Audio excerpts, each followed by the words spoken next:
Bonjour tout le monde, bienvenue chez Criticman dont la chaise grince. J'espère que ça s'entend pas trop parce que moi ça me gonfle énormément. J'entends de temps en temps des petits hi. Alors, mais on n'est pas là pour ça, on n'est pas là pour parler de meubles, on est là pour parler d'un film.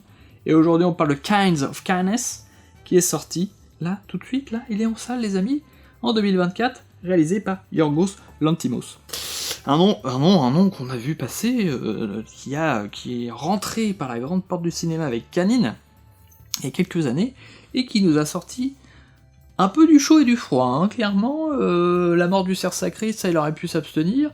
Par contre, La Favorite, ça c'était plutôt du bon côté de la force. Et plus récemment, si je me trompe pas, il a sorti rapidement 2 films.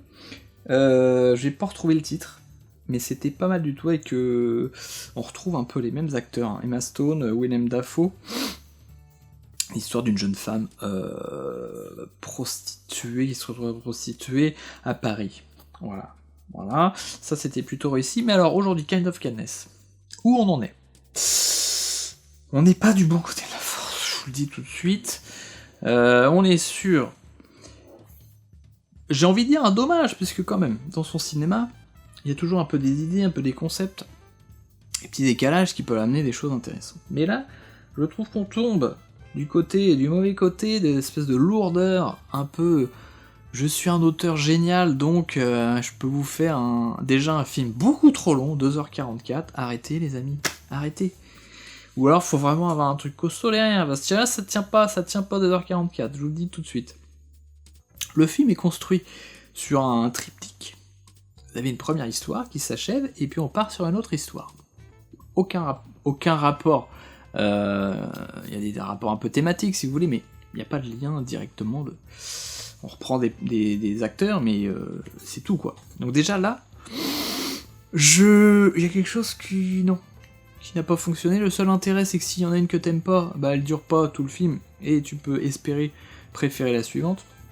Le problème, c'est clairement la première, c'est la meilleure, et elle suffisait largement. Hein. Alors ça aurait été un peu léger pour un film, mais on a des points de départ qui sont très intéressants. Un personnage qui à un moment commence à être un peu paranoïaque, se demander si sa compagne est vraiment sa compagne, vous voyez ce genre de situation, on se dit ouais, ambiguïté, on peut se demander où est la réalité, etc. Sauf que là non, tu finis un peu, le truc s'arrête, bon, ok, où il y a une espèce de chute plus ou moins ironique, c'est un peu facile quoi, et je trouve surtout tout ce dispositif est un peu vain, quoi. Parce que, clairement, il y a une maîtrise de la mise en scène, les acteurs sont ouf, on sent une possibilité d'obtenir des effets, il y a quand même un univers un petit peu qui se développe à travers... Je pense que les 3 histoires sont dans une espèce de même univers. Ça, c'est réussi, mais... Ouais, encore une fois, en termes de propos, moi j'ai l'impression d'un truc ultra prétentieux, quoi. Je peux vous faire plein d'histoires, je suis tellement génial que ça va être super intéressant à chaque fois. Eh bien non. La deuxième, j'ai fait oh là là, c'est long. Et la troisième avait plus de potentiel, mais pareil, elle s'étire, puis ça se finit un peu comme ça. Donc non, peut-être trop d'enchaînement de films, peut-être quelqu'un qui cherche trop les récompenses et on peut pas savoir exactement. Le résultat est là, c'est que c'est chiant. En fait, tout simplement, je me suis fait chier. Voilà. Je commençais à regarder à côté de l'écran. Généralement, c'est quand même mauvais signe. Hein. Qu'est-ce que vous en pensez?